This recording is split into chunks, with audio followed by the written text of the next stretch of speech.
এই চ্যানেলে সম্প্রচারিত সকল খবরই সচেতনতামূলক এবং শিক্ষণীয়, কোনো কিছুই প্রভাবিত নয়। গত 9ই আগস্ট যে ঘটনা এ রাজ্যের গোটা সিস্টেমটাকে নাড়িয়ে দিয়েছে, যে ঘটনা এ দেশের বাইরে গিয়েও সাড়া ফেলছে, সেই ঘটনা কিছুটা স্থিতিশীলে আসলেও, অর্থাৎ জুনিয়র ডাক্তারেরা যে দীর্ঘ আন্দোলনে নেমেছিলেন তাদের দাবি দাওয়া নিয়ে, সেই আন্দোলনে কিছুটা স্থিতি আসলে তারা আংশিক কাজে ফেরার মুহূর্তেই কিন্তু আবারও এ রাজ্যের অন্যতম সরকারি হাসপাতাল, সাথে সাথে একটা মেডিকেল কলেজ প্রতিষ্ঠান যেখান থেকে ডাক্তারি পাশ করে ডাক্তারেরা সমাজ সেবায় লিপ্ত হয়, সাগর দত্তে আবারও কিন্তু দেখা গেল আরজি করের প্রভাব। এবার দেখা গেল যে সেখানকার ডাক্তার, নার্স, স্টাফেরা তীব্রতর আওয়াজ তুলছে। কি আওয়াজ? যে রোগীর বাড়ির লোকজন, তারা বাইরে থেকে বিনা পারমিশনে এত লোক এসে কিভাবে যারা স্বাস্থ্য সেবায় নিযুক্ত থাকে কর্মীদের উপর এরকম ভাবে তাণ্ডব চালাতে পারে, কিভাবে পায় এই সাহস বা কিভাবে পায় সেই পারমিশন যে একাধিক মানুষ হাসপাতালের ভিতরে ঢুকে একেবারে গুন্ডারাজ চালাতে পারে, সেই প্রশ্ন কিন্তু বারবার উঠছে।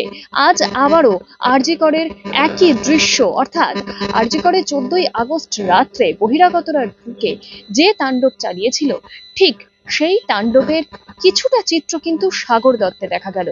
একজন রোগী যিনি ডেঙ্গুতে আক্রান্ত হয়েছিলেন, বছর 35-এর এক মহিলা, তিনি মারা যান এবং সেই মারা যাওয়াকে কেন্দ্র করেই তার বাড়ির লোকজন এবং সাথে সাথে বহু মানুষের সমাগম একসঙ্গে ঢুকে একজন জুনিয়র ডাক্তার, নার্স, স্টাফদের উপরে হামলা চালায়। রীতিমতন তারা আক্রান্ত হয়েছেন এবং সেই ঘটনার পরবর্তীতেই আমরা দেখেছি যে সাগর দত্তের যে জুনিয়র ডাক্তার, তারা কিন্তু এই মুহূর্তে দাঁড়িয়ে আবারও কর্মবিরতির ডাক দিয়েছেন। তারা আবারও কর্মবিরতির পথেই হাঁটছেন।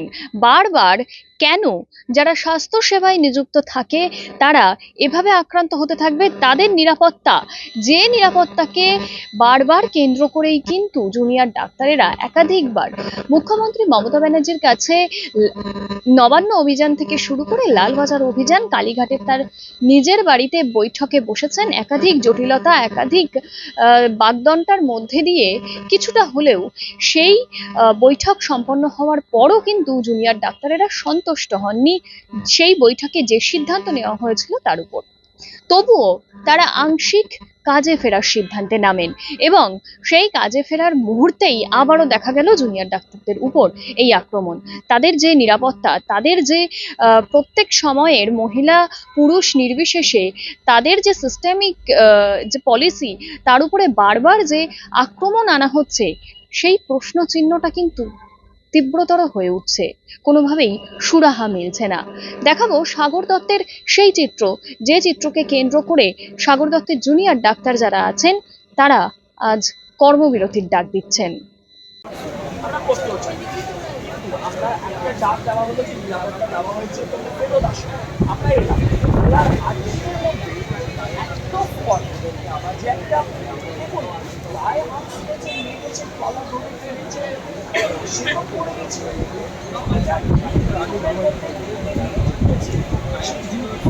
নিরাপত্তা কেন নাই?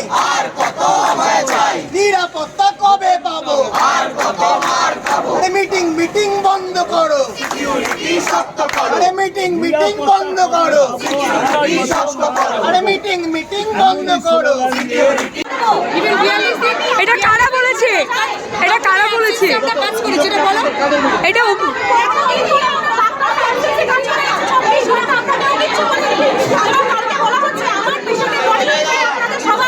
আর্জিকর করে দেবো, এটা কে বলেছে আপনাদের? আপনারা কালকে যে পেশেন্ট মারা গেছে তারা বলেছে? কালকে আপনি ছিলেন?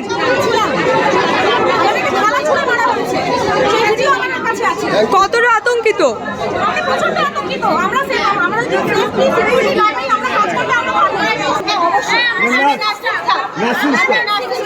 কালকে কি আপনারা ছিলেন?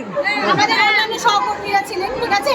কতটা আতঙ্কিত, আপনারা কি আতঙ্কিত তো অবশ্যই। আপনারা কিন্তু আমরা যদি পেশেন্টকে পরিষেবা দিতে গিয়ে আমাদের সঙ্গে যদি এরকম ঘটনা ঘটে, এরকম তো যে কোনো কারোর সাথে ঘটতে পারে। এটা তো খুব স্বাভাবিক। কাকে বিক্ষোভ জানাচ্ছে, কাকে ক্ষোভ জানাচ্ছে? অবশ্যই আমাদের অথরিটিকে জানাচ্ছি। এইটুকুনি তো তাদের করাই উচিত। সুপার আমাদের সিকিউরিটি যারা, সিকিউরিটিরা তাদের কোনো স্টেপ নেবার ক্ষমতা নেই। তাদেরকে বলা হচ্ছে তোমরা যদি পেশেন্ট পার্টির উপরে অনেকে কথা বলো, তোমাদের এগেন্সে কথা বলা হবে। আমরা এখানে এই মুহূর্তে দেখতে পাচ্ছি যে শিশু দত্ত মেডিকেল কলেজ অ্যান্ড হাসপাতালে এখানে গতকালের যে গতকালে রীতিমতো এখানে আমরা দেখতে পাচ্ছি গতকালে জুনিয়র চিকিৎসকরা তারা কর্মবিরতি যা করছিলেন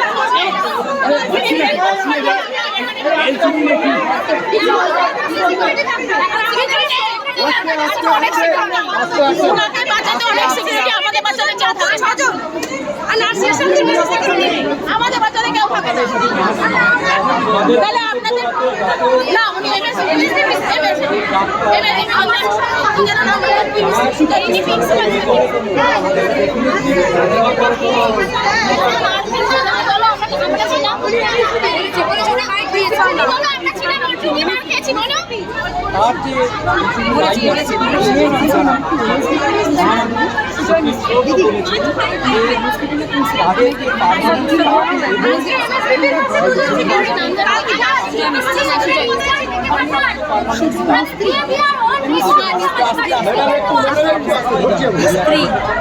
মহামান্য চিফ জাস্টিস অফ ইন্ডিয়া কথা বলেছেন, কিন্তু আমাদের সেই সিস্টেমটা এখানে ছিল না। এখানে একটা প্রাইভেট এজেন্সি দিয়ে কি হলো প্যারালালি এখানে আমাদের যে পুলিশ ফোর্স ছিল, এখানে 4 জন মাত্র কনস্টেবল, 1 জন এসআই ছিল, তার খরচ এই হাসপাতাল এবং এর আগে। এবং সেই ঘটনার পরে এখানে 16 আমি দিয়ে দেবো এবং 4 জন কিন্তু এই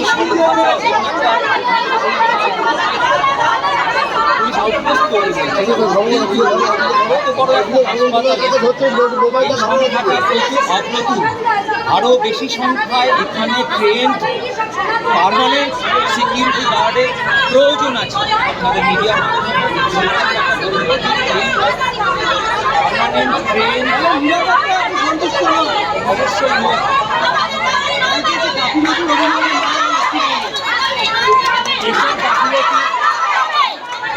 পেশেন্ট কোনো গাফিলতিতে নেওয়া যায়নি। পেশেন্ট যখনই ভর্তি হয়েছে আমাদের হাসপাতালের ডাক্তারবাবু এবং নার্সিং স্টাফ তারা সঙ্গে সঙ্গে সেই পেশেন্টকে তাদের কিন্তু আপনাদেরকে একটা বুঝতে হবে, একটা পেশেন্ট যে পেশেন্টকে 5 দিন মৃতপ্রায় অবস্থায় আমাদের হাসপাতালে এসে ভর্তি হয়েছিল, তার বিএসসিতে তার নিদর্শন লিখিতভাবে রয়েছে। এই যে পেশেন্ট সুস্থ অবস্থায় ছিল না, পেশেন্ট একেবারে মরণাপন্ন অবস্থায় আমাদের হাসপাতালে এসেছিল। সেই অবস্থায় মরণাপন্ন অবস্থায় আমাদের হাসপাতালে এসেছিল। সেই অবস্থায় তাদেরকে যথাসম্ভব চিকিৎসা দেওয়ার বন্দোবস্ত আমাদের নার্সিং স্টাফ এবং ডাক্তারবাবুরা যারা ছিলেন তারা দিয়েছেন। কিন্তু কেউ এখানে হাসপাতালে যারা আসেন তারা অমর নন, কিন্তু মৃত্যু মুখে যদি এসে কেউ পৌঁছয় তাকে সবাইকে হাতটা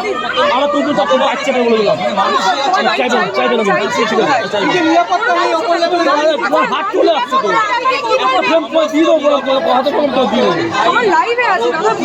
হবে বলে আমাদের তরফ থেকে আমাদের যে হায়ার অথরিটি স্বাস্থ্য ভবনকে চিঠি আকারে লিখিত আকারে অফিসিয়ালি জানানো আছে।